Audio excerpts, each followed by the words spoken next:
दोस्तों, आज हम आपको एक नए चैप्टर की शुरुआत करते हैं जिसका नाम है पाचन तंत्र।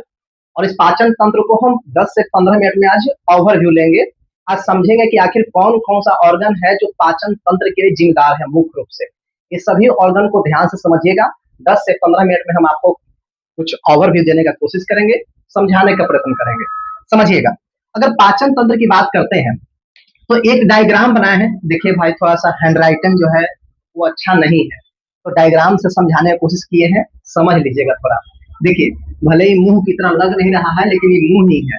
देखिए, यहाँ की बात करते हैं तो ये मुंह है, और पाचन तंत्र की बात करते हैं तो सबसे पहले किसी भी चीज को खाने के लिए हम मुंह में डालते हैं, तो यहीं से सबसे बड़ा बात होती है कि यहीं से स्टार्ट हो जाता है आपका पाचन की प्रक्रिया। यहाँ पे मुंह है, मुंह से मतलब कहने का सेंस कि माउथ कैविटी से स्टार्ट होता है और धीरे धीरे ये आहार नाल से नीचे क्यों जाता है। इसी को ओसोफेगस कहते हैं, आहार नाल बोलते हैं। तो याद रखिएगा, माउथ कैविटी से स्टार्ट होकर के आहार नाल के सहारे स्टमक के पास आता है, जिसको बोलते हैं पेट। तो याद रखिएगा, स्टमक के पास यहाँ पे, और स्टमक से धीरे धीरे नीचे आइएगा तो यहाँ पे ये जो होता है बड़ी आंत है, और यहाँ पे क्या है तो छोटी आंत है।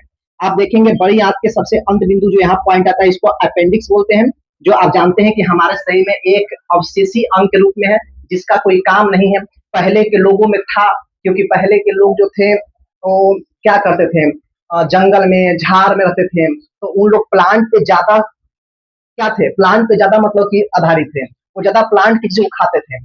जो हमारे प्लांट में कौन सा होता है तो आप जानते हैं कि प्लांट के ऊपरी सतह पर एक वाल होता है, इसको बोलते हैं सेलुलोज। और सेलुलोज के पाचन करने के लिए मुख्य रूप से अपेंडिक्स बहुत ही जिम्मेदार होता है। लेकिन आज के लोग जो होते हैं वो पका हुआ भोजन खाते हैं, जो सब चीज पहले से पका उका दिया गया है, तो उसके लिए अपेंडिक्स की उतना आवश्यकता नहीं पड़ती है हमारे भोजन में। लेकिन समझेंगे कि अपेंडिक्स है। और यहाँ पे आप देखेंगे तो ये स्मॉल स्मॉल इसमें तो छोटी आंत है। ये जो त्रिभुजाकार दिखाए हैं आपको, ये लीवर है, जिसको हिंदी में यकृत बोलते हैं, इसी को जिगर भी बोलते हैं। यहाँ पे देखिए छोटा सा ऑर्गन दिखा दिए हैं, ये गॉल ब्लैडर है। भले ऐसा दिखता नहीं है बट देख लीजिए खाली, ये गॉल ब्लैडर है। और यहाँ पे क्या है तो पेनक्रियाज है। पहली बात होती है कि भाई पाचन तंत्र पढ़ रहे हैं और पाचन तंत्र के ऑर्गन के बारे में नहीं जान रहे हैं, ये कैसा बेवकूफी है। तो सबसे पहले तो हम तो जान ले कि आखिर कौन कौन सा ऑर्गन है जो हमारे पाचन के लिए मुख्य रूप से जिम्मेदार है। तो देखिए, यहाँ पे लीवर हो गया, यहाँ पेनक्रियाज हो गया, यहाँ पे क्या हो गया, ये पेनक्रियाज हो गया, ये गोल ब्लैडर हो गया। गोल ब्लैडर आप जानते होंगे, इसी को पित्त का थैली भी कहते हैं। देखिए, एक होता है बाइल, बाइल जिसको बोलते हैं पित्त, मतलब पित्त रस। तो क्वेश्चन पूछता है कि सर कि बाइल का निर्माण कहाँ से होता है, तो आप जानते हैं कि बाइल का निर्माण जो होता है वो लीवर से होता है। लेकिन सर कि बाइल जो होता है वो कहाँ जाकर के स्टोर होता है, तो जाकर के गोल ब्लैडर में जाकर क्या होता है तो स्टोर होता है। और जैसे ही हम यहाँ से भोजन लेते हैं तो एक गोल ब्लैडर जो होता है वो बाइल जूस को बाहर में निकाल देता है, ताकि फैट को, वसा को पाचन किया जा सके। अच्छा, कभी कभी आप जानते हैं कि इसी गोल ब्लैडर में पथरी जैसा समस्या होता है, तो डॉक्टर क्या करता है कि यही से इसको काट के क्या करता है, इसको निकाल देता है। और कोई प्रोसेस होता नहीं कि यहाँ से और कोई प्रोसेस है कि इसको निकाल के पेट के रास्ता में निकाल दिया जाए, ऐसा कोई प्रोसेस नहीं है। इसको डायरेक्ट इसको हटाना ही पड़ता है। तो सबसे पहली बात आती है कि सर ये गोल ब्लैडर हो गया, पेनक्रियाज हो गया। अब देखिए पेनक्रियाज, इसी को हिंदी में बोलते हैं अग्नाशय।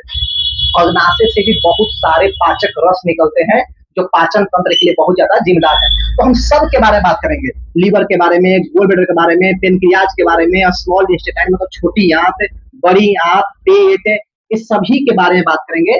लेकिन आज हम आपको सिर्फ ओवरव्यू दे रहे हैं, इसको समझ लीजिए। अगला क्लास में हम आपको पूरा डिटेल पढ़ाएंगे। देखिए, जैसे कि अगर हम बात करते हैं कि सर ये बताइए पाचन तंत्र अगर कर रहे हैं तो पाचन तंत्र का मुख्य कार्य क्या होता है। तो देखिए, पाचन तंत्र की बात करते हैं या पाचन तंत्र के मुख्य कार्य की बात करते हैं, तो जैसे ही आप कोई भी भोजन को अपने मुंह में अंतर्ग्रहण या इंजेक्शन करते हैं तो उसका मुख्य काम क्या होता है, भोजन के तोड़ना। भोजन के तोड़ना ही पाचन तंत्र का प्रारंभिक कार्य होता है, कि आपके भोजन को छोटे छोटे टुकड़ों में तोड़ देना। अच्छा सर ये बताइए कि अगर पाचन तंत्र का मुख्य कार्य होता है भोजन के तोड़ना, तो क्या यही पाचन है। देखिए, पाचन यही नहीं है। आपने मुंह से तोड़ना तो स्टार्ट किया है, छोटे छोटे जितना हो सकता है उतना टुकड़ा में तोड़ा। उसके बाद जैसे ही ओसोफेगस से यहाँ से आहार नाल से नीचे जाती है भोजन, तो यहाँ पे एक विधि होता है, उसको बोलते हैं क्रमाकुचन विधि। सर ये क्रमाकुचन विधि क्या होता है। क्रमाकुचन विधि जो होता है, जैसे कि मान लीजिए कि हमने यहाँ से भोजन लिया, तो क्या डुबुक से पेटवा में गिर गया, नहीं। ये डुबुक से पेट में नहीं गिर रहा है, ऐसा नहीं है कि यहाँ से लिया और डुबुक से पेट में गिर गया, नहीं। यहाँ पे क्या होता है कि यहाँ पे एक विधि होता है क्रमाकुचन, मतलब सिकुड़न फैलन, मतलब ऐसे करके आपके भोजन को लुढ़का के पचका के ऐसे ऐसे कर करके उसको नीचे लेके जाते हैं ताकि उसको और छोटा किया जा सके और धीरे धीरे उसको छोटे छोटे टुकड़ों में तोड़ना, इसी को पाचन कहते हैं।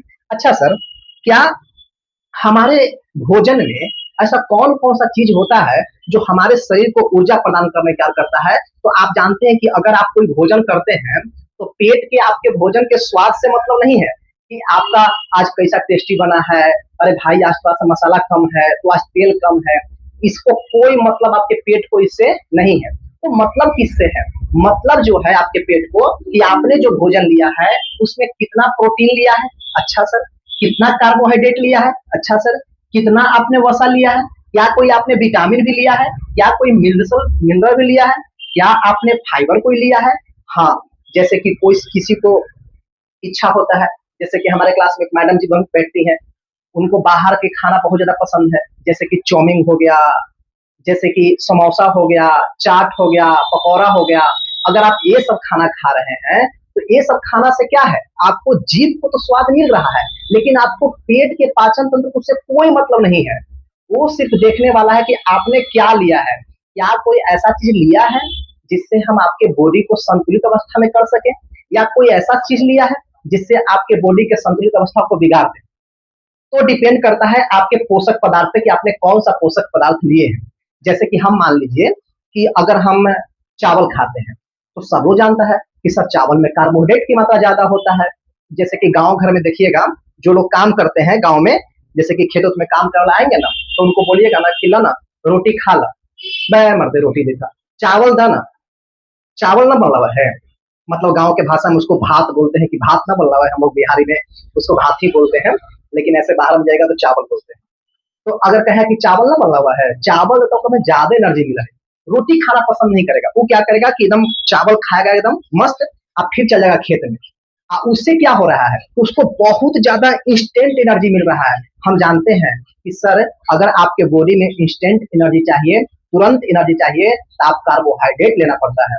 अच्छा सर, लेकिन सर ये बताइए कि कुछ लोगों को कहते हैं कि दाल पीना चाहिए, तो क्या दाल में कार्बोहाइड्रेट नहीं होता है? दाल में कार्बोहाइड्रेट होती है लेकिन बहुत कम मात्रा में, उसमें प्रोटीन की मात्रा ज्यादा होता है। किसमें सर? तो दाल में। तो अगर आप दाल ले रहे हैं तो आप क्या ले रहे हैं? प्रोटीन ले रहे हैं। अच्छा, अब किसी को समोसा चाहिए, चाट चाहिए, पकौड़ा चाहिए, जितना भी तला हुआ चीज चाहिए, तो उसमें क्या मिल रहा है? वसा मिल रहा है। आप जानते हैं कि वसा आपके कब काम करेगा? जैसे कि मान लीजिए कि आज हम दिन भर भूखे हैं, आज हम दिन भर उपवास में हैं, हम खाना पीना नहीं खाए हैं, तो फिर अगर आप खाना पीना नहीं खाए हैं तो आपके बॉडी को ऑर्गन जो लगा हुआ है आपके अंदर में, उसको तो एनर्जी की आवश्यकता है ना सर, उसको तो प्रोटीन चाहिए ना सर, उसको तो कार्बोहाइड्रेट चाहिए ना सर, न तो बॉडी को कैसे चला पाएगा? तो बॉडी को चलाने के लिए क्या होता है, हमारा बॉडी फैट के रूप में ऊर्जा को क्या करता है, बनाए रखता है, और जब हम उपवास में होते हैं तो उसी फैट से ऊर्जा को अवशोषित करके हमारा बॉडी को चलाने का काम करता है। तो इसका मतलब सर ये बताइए कि प्रोटीन, कार्बोहाइड्रेट, वसा, क्या इस सब का पाचन होता है? अरे नहीं, इस सब के पाचन के साथ साथ डाइजेशन भी होता है, मतलब कि पाचन के साथ साथ ऊर्जा का भी उत्पादन करने का कार्य करता है। और सर इसका सर विटामिन और मिनरल, देखिए विटामिन का पाचन नहीं होता है और ना विटामिन हमें ऊर्जा देती है। अगर कोई कहेगा कि हम विटामिन सी ले लूँ पटका पटकी हो जाएगा, तो कहिए कुछ ना हो, तो पटका पटकी होने से कुछ नहीं होगा, क्योंकि विटामिन से आपको ऊर्जा नहीं मिल रहा है। आपको ऊर्जा किससे मिल रहा है? तो ऊर्जा आपको कार्बोहाइड्रेट से मिल रहा है, प्रोटीन से मिल रहा है और फैट से मिल रहा है। और हम बताएंगे भी कि आखिर कितना ऊर्जा किससे मिल रहा है। लेकिन बात को समझिए कि सर इसका मतलब विटामिन की बात करते हैं, जैसे कोई विटामिन सी ले लिया, विटामिन ए ले लिया, विटामिन डी ले लिया। देखिए हर विटामिन का कार्य अलग अलग है। जैसे विटामिन सी की बात करते हैं तो आप जानबे करते हैं कि स्कर्वी समझ होता है। विटामिन ए जानबे करते हैं आंख के लिए लाभदायक होता है। विटामिन डी आप जानते हैं कि हड्डियों के लिए आवश्यकता होती है। तो ये सारे विटामिन का काम अलग अलग है, लेकिन ये ऊर्जा के लिए आवश्यकता नहीं है और न इसका पाचन होता है। बात करते हैं तो मिनरल में आप देखिएगा, तो जैसे कि आप मिनरल में क्या क्या हो सकता है, तो जैसे कि आप देखेंगे मिनरल में क्या हो सकता है, जैसे कि लोहा हो सकता है, जैसे कि सोडियम हो सकता है, पोटेशियम हो सकता है। ये सब क्या ले रहे हैं? मिनरल ले रहे हैं। अच्छा ये बताइए सर, ये जो विटामिन जो होते हैं, ये क्या ऑर्गेनिक होते हैं, मतलब कार्बनिक होते हैं, या अकार्बनिक होते हैं? तो याद रखिएगा, ये भी एग्जाम में क्वेश्चन पूछा हुआ है कि सर विटामिन जो होते हैं वो ऑर्गेनिक कंपाउंड होते हैं। ऑर्गेनिक कंपाउंड मतलब क्या होता है सर? तो ऑर्गेनिक कंपाउंड मतलब क्या होता है? तो कार्बनिक कंपाउंड, मतलब इसमें कार्बन की मात्रा होती है। ये जो भी बना हुआ होगा वो कार्बन होगा उसमें। अच्छा सर मिनरल, सर मिनरल जो होते हैं ये कार्बनिक नहीं होते हैं, अकार्बनिक होते हैं, क्योंकि लोहा में, सोडियम में, पोटेशियम में, ये सब में कहीं भी क्या है तो आपको कार्बन नहीं है। तो ये भी बात को हम लोग याद करते हैं। अच्छा सर ये बताइए, ये जो आपने फाइबर लिखा है जिसको बोलते हैं रेशा, ये फाइबर क्या है सर? आखिर भोजन में फाइबर का काम क्या होता है? बहुत इंपॉर्टेंट है, बहुत ज्यादा इंपॉर्टेंट।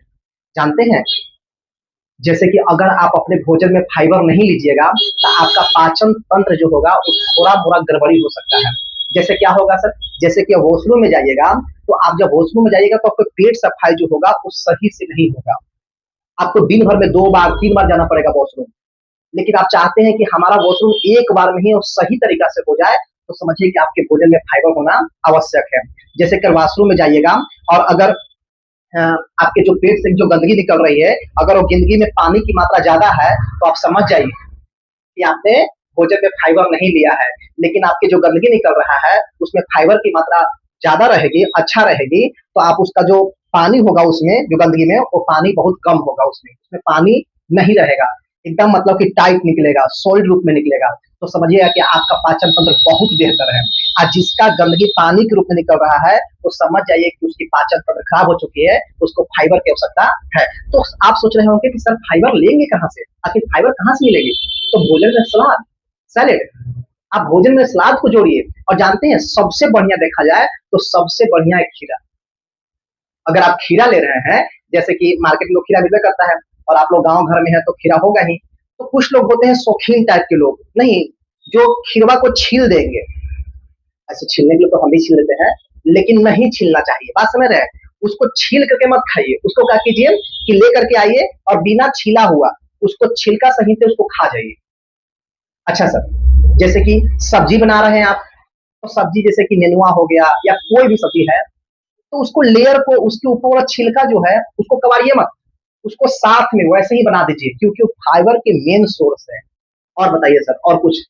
जैसे कि चना आप खा रहे हैं, रोज भींगा हुआ चना खाइए आप, उसके ऊपर वाला लेयर नहीं कबाड़ देना है। ज्यादा शौकीन नहीं बन रहा है कि चनमो के लेयर कबाड़ के खा रहे हैं, तो एकदम बेकार हो जाएगा।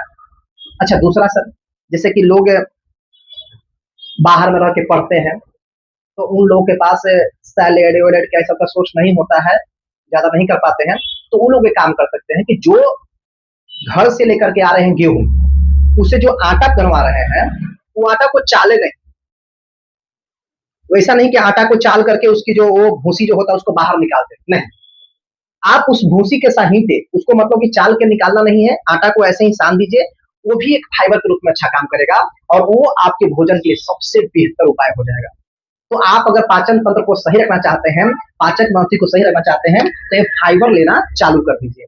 तो सर इन दोनों का जो होता है याद रखिएगा, जैसे कि विटामिन और मिनरल्स का, इसका डाइजेशन नहीं होता है, इसका पाचन नहीं होता है। और ये अपचित भोजन, जिसका भोजन अपचित हो जाता है, जो भोजन पच नहीं पाता है, उसको अच्छी तरीके से बाहर निकालने का कार्य करता है कौन? तो फाइबर।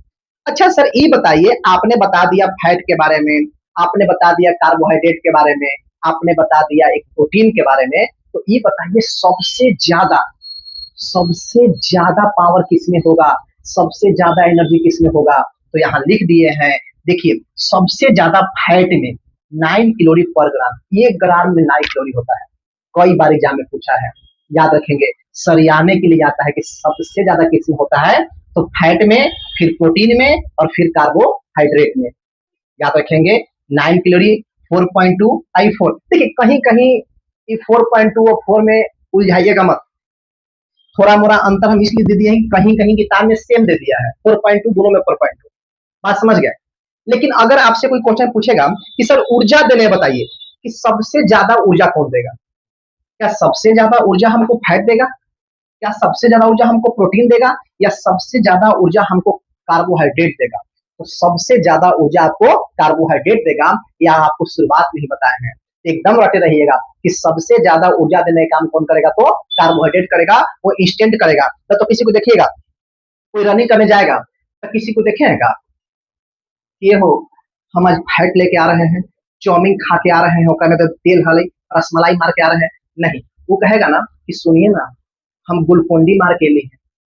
तो ग्लूकोन डी क्या है, एक प्रकार के कार्बोहाइड्रेट है, वो इंस्टेंट एनर्जी दे रहा है। ग्लूकोन डी क्या कर रहा है, तो इंस्टेंट एनर्जी दे रहा है। या एनर्जी पाउडर जो होते हैं, इलेक्ट्रिक पाउडर होते हैं, वो एक प्रकार का कार्बोहाइड्रेट है, और वो आपको दौड़ने के लिए इंस्टेंट पावर देंगे और फिर उसका पावर खत्म हो जाएगा। ये बताइए सर कि जो आप पाचन तंत्र समझा रहे हैं, ये पाचन तंत्र की कोई प्रोसेस भी है क्या, या ऐसे ही खत्म हो जाती है? नहीं, ये पाचन तंत्र कई प्रोसेस में बटा हुआ है। ये 5 प्रोसेस है, और ये पांचों प्रोसेस को आप समझ लीजिए, और फिर हम अगले क्लास में आपको सारे बारे में बताएंगे कि और कौन कौन सा ऑर्गन है जो पाचन तंत्र के लिए जिम्मेदार है। मतलब मुख्य रूप से नहीं, लेकिन अमुख्य रूप से, मतलब कि उसके रूप में है, कहीं ना कहीं उसका सापेक्ष में है। जैसे कि लीवर के पास खाना नहीं आ रहा है, जैसे पेनक्रियाज के पास खाना नहीं आ रहा है, गोल ब्लेडर के पास खाना नहीं आ रहा है, लेकिन पाचन तंत्र के लिए सब जिम्मेदार है। तो आखिर कैसे, आखिर क्या निकाल रहे हैं ये लोग? तो एक प्रकार का एंजाइम निकाल रहे हैं, और वो एंजाइम जो होते हैं वो कौन कौन टाइप के होते हैं, ये सारा बताएंगे। लेकिन उससे पहले आप ये समझिए कि सर ये बताइए कि अगर आपसे पूछे कि प्रोसेस ऑफ डाइजेस्टिव सिस्टम, क्या प्रोसेस है पाचन तंत्र की, तो ये 5 प्रोसेस है। ये पांचों प्रोसेस इतना इंपॉर्टेंट है, जितना अभी तक हम पढ़ाए हैं उससे कई गुना ज्यादा ये इंपॉर्टेंट है। ये कई एग्जाम में आपको सरियाने के लिए दे देगा, सजाने के लिए दे देगा, और जैसे लिखे वैसे ही याद रखिएगा। सबसे पहले अंतर्ग्रहण है, फिर पाचन है, फिर अवशोषण है, फिर स्वांगीकरण है, और फिर मल परित्याग है या मल त्याग है। हम बोलेंगे कि इसका हिंदी में कभी मत याद रखिएगा, क्योंकि हिंदी में पूछता ही नहीं है। जब भी पूछता है इंग्लिश में पूछता है, तो क्यों नहीं इंग्लिश में याद रखें। जैसे कि इसको बोलते हैं इंजेशन, इसको बोलते हैं डाइजेशन, इसको बोलते हैं अब्जॉर्प्शन, इसको बोलते हैं एसिमिलेशन, इसको बोलते हैं इजेक्शन। फिर से याद रखेंगे, इसको क्या बोलते हैं, इंजेशन, इसको क्या बोलते हैं, डाइजेशन, इस फिर क्या है तो अब्जॉर्प्शन, फिर क्या है एसिमिलेशन, और फिर क्या है इजेक्शन। तो क्या तुम बोल देगा ऋषि, पहले क्या है, पहले क्या है तो इंजेशन, मतलब कि अंतर्ग्रहण, फिर क्या है डाइजेशन, फिर क्या है बताओ एसिमिलेशन, एसिमिलेशन के बाद फिर क्या है ऑब्जॉर्प्शन, ऑब्जॉर्प्शन के बाद फिर क्या है इजेक्शन, क्या है तो इजेक्शन। ये सभी बातों को याद रखेंगे। लेकिन आप कहिएगा कि सर ये बताइए कि जो आपने अंतर्ग्रहण लिखा है, इंजेक्शन लिखा है, इसका काम क्या होता है? तो भोजन को मुंह में डालना। क्या मुंह में चबाना भी सर? एकदम नहीं। अगर आप मुंह में चबा दिए तब पाचन में चल जाइएगा, मुंह में डाल लेना ही यही क्या है तो इंजेक्शन है। तो भोजन को मुंह में डालना क्या है तो इंजेक्शन है, याद रखिएगा। भोजन को मुंह में डाल लेना क्या है तो इंजेक्शन है। सर डाइजेशन क्या है?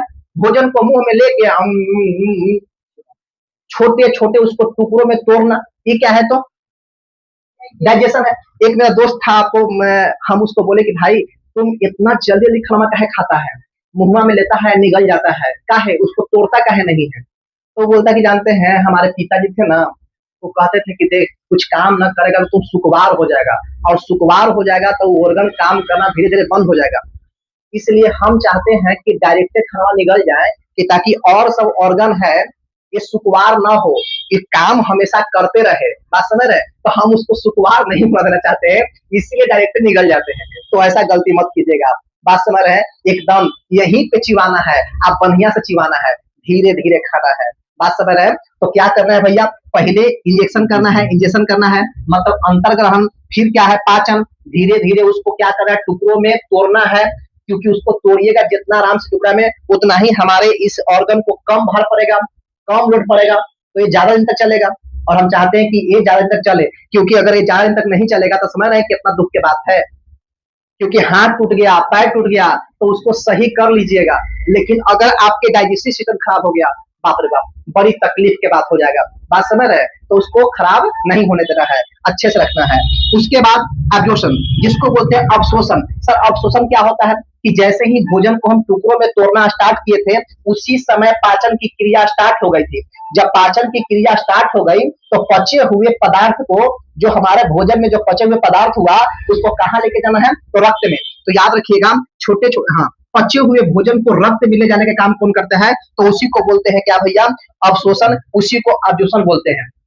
फिर बोलता है कि सर ये स्वांगीकरण जिसको लिखे हैं, एसिमिलेशन लिखे हैं, सर ये एसिमिलेशन क्या होता है सर? तो बहुत अच्छी बात आती है कि सर एसिमिलेशन क्या होता है कि जो पचा हुआ भोजन था उसमें आपने पचा दिया, उसका अवशोषण कर लिया। लेकिन अवशोषण करने के बाद जब वो ब्लड में गया है तो ब्लड कहाँ जा रहा है? तो ब्लड हमारे शरीर के सारे कोशिकाओं में जा रही है। और अगर सारी कोशिकाओं में जा रही है तो कोशिका में जाना या कोशिका में जा करके उसको उपयोग कर लेना, यही हमारा क्या है? तो स्वांगीकरण। तो याद रखिएगा, कोशिकाओं द्वारा पचे हुए भोजन का प्रयोग कर लेना, यही क्या है? तो स्वांगीकरण। इसी को एसिमिलेशन कहते हैं। इसके बाद लास्ट की बात करते हैं, तो इसी को बोलते हैं इजेक्शन। क्या बोलते हैं? इजेक्शन। सर इजेक्शन मतलब होता है मल त्याग। सही बात है। अब जो पदार्थ में कुछ बचा ही नहीं, उसमें से प्रोटीन खींच लिए, कार्बोहाइड्रेट खींच लिए, सारा चीज खींच लिए। जब सब कुछ खींच लिए हैं, जैसे कि मान लो कि हमने 3-4 रोटी खाए। अब 3-4 रोटी खाए, जैसे मान लीजिए कि हम ये चना लिए हैं, तो ये चना को फुलाए और ये चना को खाएं। तो चना के खाने के बाद क्या हुआ कि इसमें से जितना भी प्रोटीन था, कार्बोहाइड्रेट था, सारा चीज ले ली। लेने के बाद जो अपचित पदार्थ हो गया, जो हमको भोजन में अब उसमें कुछ नहीं बचा हुआ है, तो उसको मल त्याग द्वारा हम क्या कर देंगे? उसको बाहर निकाल देंगे। एकदम याद रखेंगे, तो चारों पांचों पॉइंट है, एकदम याद रखिएगा। इंजेशन, डाइजेशन, एब्जॉर्प्शन, एसिमिलेशन और इजेक्शन। उसके बाद अगर आपसे एगो बात करते हैं कि sir path of food, food कहाँ से कहाँ जाता है, तो आपको बता ही दिए, लेकिन फिर से सुन लीजिएगा। सबसे पहले माउथ से स्टार्ट होगा, माउथ के बाद जाएगा फूड पाइप में, फूड पाइप से जाएगा पेट में, पेट के बाद में स्मॉल इंटेस्टाइन, फिर हो जाएगा लार्ज इंटेस्टाइन और फिर हो जाएगा एनस, जिसको बोलते हैं गुदा। तो ये भी क्रम याद रखिएगा। इसको क्रम रखना थोड़ी है ना यार, ये ऐसे ही याद रखेंगे हम लोग कि मुंह से स्टार्ट होगा, मुंह से स्टार्ट होने के पेट में जाएगा, पेट के बाद में छोटी आंत में जाएगा, छोटी आंत से बड़ी आंत में जाएगा और बड़ी आंत में से एनएस द्वारा निकल जाएगा बाहर। तो ये कोई याद रखने की बात नहीं है, लेकिन ये भी सजाने के एग्जाम में आता है। तो चलिए हम आपको नेक्स्ट क्लास में आपको फिर बताएंगे कि अगले क्लास में इसको पाचन तंत्र को 2 या 3 क्लास में इसको पूरा खत्म करेंगे। तो चलिए धन्यवाद, थोड़ा सा प्यार दिखाइएगा, लाइक कर दीजिएगा।